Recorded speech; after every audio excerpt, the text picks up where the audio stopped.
This video is a continuation from the previous.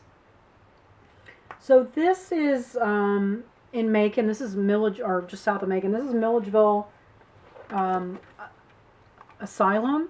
It's abandoned. It's a lot of old abandoned buildings. You can go on the campus. You can take pictures of the exterior buildings from the sidewalks, but you can't trespass. People there are photos all over the internet if you want to see what the inside of it looks like. They will arrest you, kick you out. We did end up talking to a security guard as I was taking some pictures from the sidewalk. And I got some great shots without trespassing. That's not, I mean, I was just curious with what was going to happen to this if I turned it black and white, but I like it much better in color. This is just a window, and the glass has a texture to it, and you can see it's broken. People threw rocks at it, they broke the glass, some of the panes are missing, but you could see on the inside. This was taken shortly after sunset. The best time, in my opinion, to shoot buildings is the golden hour. For inside buildings, okay, so shoot the outside of the building in the morning and in the afternoon. Shoot the inside with as much interior morning or afternoon light right outside those golden golden hours, so that you get more light, right? So that if you're going to shoot a building and you want to take a day to do it, you want to do a really good job, shoot the outside in the morning, go inside and get whatever interior shots you can get during the day, take your lunch break, come back and get more interior shots in the late afternoon, and then go outside and shoot the building from an hour before sunrise to, depending if it's lit up to an hour after. And then you have a wide array of shots. And most of the times, if you're shooting a building for a client, they're looking to promote the building in some way. So you want to be able to showcase it throughout the day. Different angles, different appearances. And you could spend a full, good 12 hours shooting one building. I just love the colors here. You've got these beautiful green, yellows, and blues reflected in the evening light. And then you can see the pipes inside. And this was just a sunset. You can see the sun setting in the window. The light here got really low to the ground, so you could see the front. You could see the front door. You could see inside a little bit, and then you could see underneath. These are called cyclopean columns, or ionic flutes. Beautiful architecture. Just a different angle, and yet a different angle. And this is the same building. Ooh, something weird just happened. It just got a whole bunch of noise for some reason. Watch it. Oh, see how it did that? I don't know why it did that. Oh, okay. Anyway, that's strange. You can take photos directly into the sun to get these really cool sunbursts like that. I love this composition. The building's I mean, it's a beautiful building, don't get me wrong. But it's just kind of that big, white, repetitive. There's nothing really too terribly exciting about it. But by tilting it, turning it at an angle, you can even see the cupola up here, the sun. It made that building so much better. I think I have a better one. This is all boarded up. You can't go on the inside, but you can see through the windows, and it's kind of cool. I thought I had a bit better. Yeah, look at that. Those windows are just deteriorating. Look at that. Pictures. So I would totally crop a very light, faint person looking out the window, like a ghost. Or a ghostly image, I should say. Yep, very good. Let me out. It's better in black and white. You can barely see her. Ooh, I just noticed. Okay, pareidolia. Pareidolia is when our eyes see faces that they don't exist. I see a face right there. I didn't put that there. And it's not a face, but I see enough of something that looks like a face that my eye said, hey, that's a face. That one I put there. And yeah, this is where you could look into the building, and there's a plaque on the side of this building I was able to take a picture of. I kind of like that. Very low to the ground, there's a canopy that was overhead.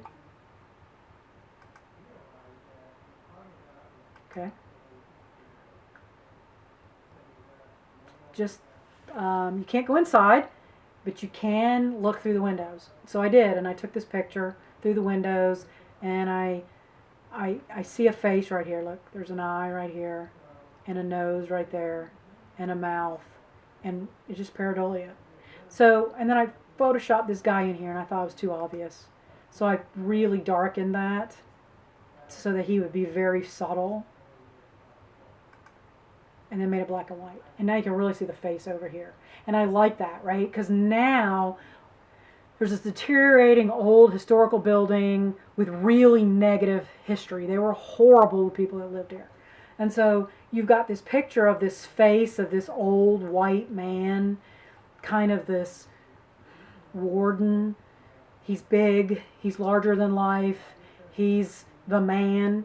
And then you have this subtle image of someone over here who was part of that history, and it's, you know, oppression, and the architecture is now decaying and deteriorating, and it's as ugly on the inside as its history.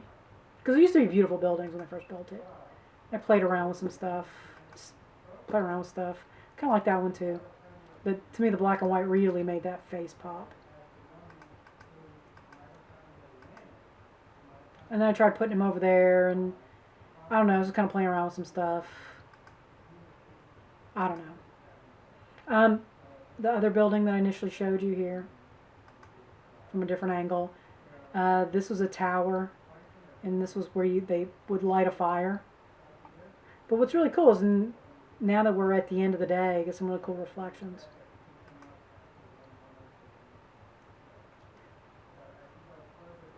I have more shots. But okay, so this is a creepy old building. Got it at an angle. You got this. I got like corners, but I tilted it and it made it creepier. And I added a whole lot of texture to it and made it creepier. So there's a lot of things you can do to your shots to make them fit more in the style or the genre that you're looking to put those in. Alright, let's see if there's anything else here I want to show you guys before calling this a wrap. There are architecture and gardens. I'll just show you these right quick. This is the chapel at Callaway Gardens. I've shown you this shot. Stained glass. And you could see how if you were, I've got another shot, better shot. Okay, here we go. So say I was doing a series of photos for them. This is the overall shot I got on the other side of the lake. I made sure I had some greenery in the background, the lake in the middle ground, and then my subject, my background are more trees. And then from the inside, it's beautiful stained glass shot. And then maybe some details.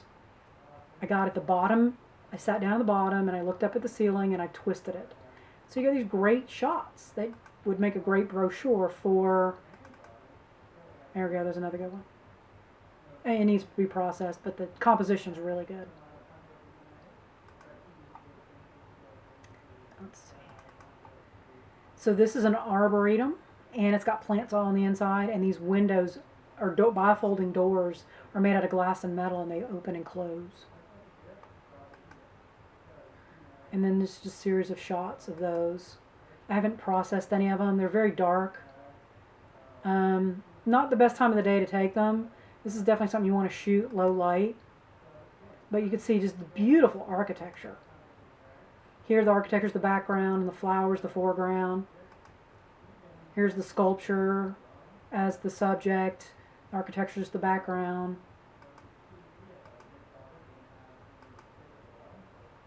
And that was really far away from the building. Almost couldn't even see it. Just some more shots. So this was very much a grid oriented, and I broke it by turning 45 degrees and looking at the corners.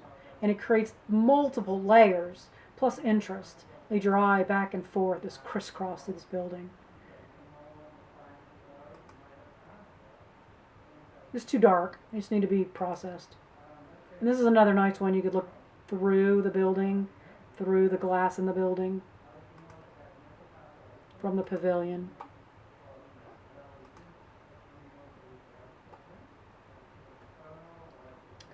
And there's so many. Alright, I'm just going to very quickly. Oh, I thought I had a.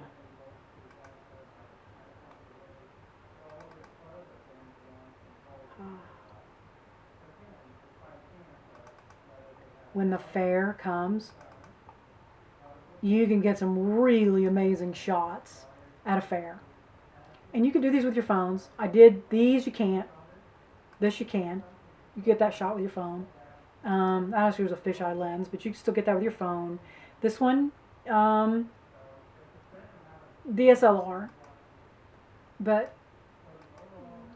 And while it's technically not in the category of architecture in traditional sense, it kind of is in a modern sense that it's man-made structures, and these kind of turn out pretty good. Got a lot of really cool ones. Okay, and so I'm going to end this series here and just say with architecture, don't just walk up to it and take a picture. Don't try to fit the whole building in unless you've got some really interesting landscape around it. Take angles, walk around it, go inside, shoot the outside during the really low light of the day, both in the morning and the night, and shoot the inside the rest of the time, and you'll end up with some pretty cool shots. So have fun.